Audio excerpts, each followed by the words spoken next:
We're working in a system where we have the symbols A, B, C, D, and E to represent different quantities. So we've already gone through how we start with A, and then when we add another bead or stick, we get B. When we add another bead or stick, we get C.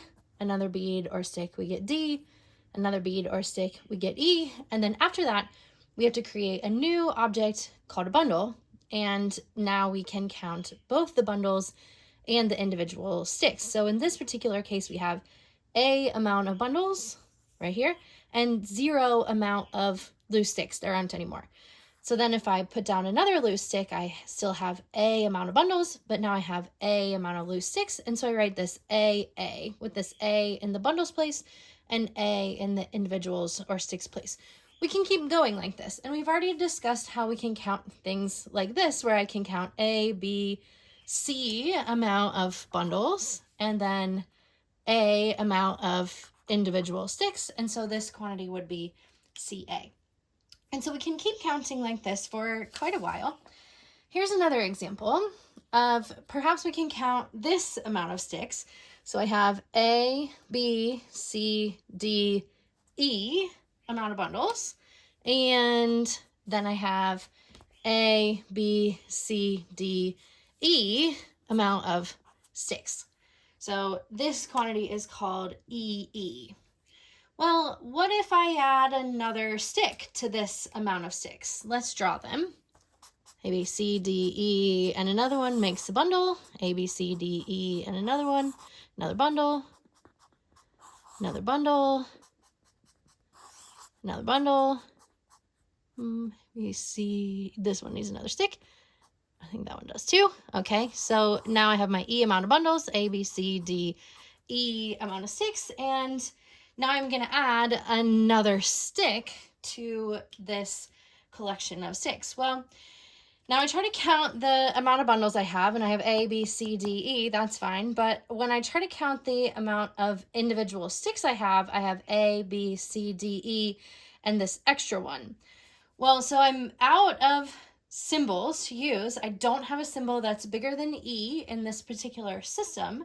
And so what am I going to do? Well, then I'm going to do exactly the same thing that I've been doing. I'm going to make a bundle out of this E and an extra stick. So let's make another bundle out of that. I'm getting pretty good at making bundles now.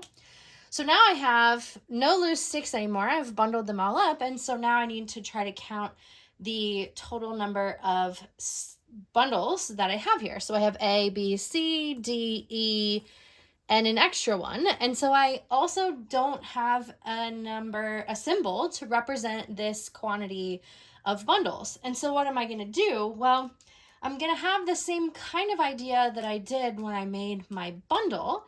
And I'm going to take this and create a new kind of object that I can count. I'm going to call this object a superbundle. And now I can count not only individual sticks, I can also count bundles, I can also count superbundles. And so since I made a new kind of object, I'm also going to make a new place value to put the number of these new objects that I have. And so how many of these new superbundles do I have? Well, I have A. That's my first symbol, my earliest symbol in list. And so I have A amount of superbundles. Sometimes I like to write a line under the different place values just so that I can remember what the heck I'm doing. So this will be for my bundles and this will be for my individuals. So I have A amount of super bundles. And then if I look and I ask, well, how many loose bundles do I have? I don't have any more. I bundled them all up into my super bundle. So I have 0 in the bundles place. And then how many loose individual sticks do I have? I also have none. They all got bundled up into my super bundle. So I'm going to call this quantity A00. And now I can count with not only sticks and bundles, but also super bundles.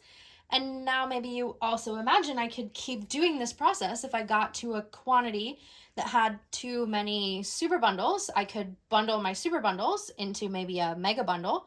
and I can then maybe bundle my mega bundles into a super mega bundle, and we can keep doing this, bundling my bundles and bundling the bundles of bundles and bundling the bundles of bundles of bundles. It's getting confusing to talk about, but the idea is always there. And so now I can write down quantities that are absolutely as large as I like, using only these symbols, A through E plus my 0, and then this idea of bundling and place value.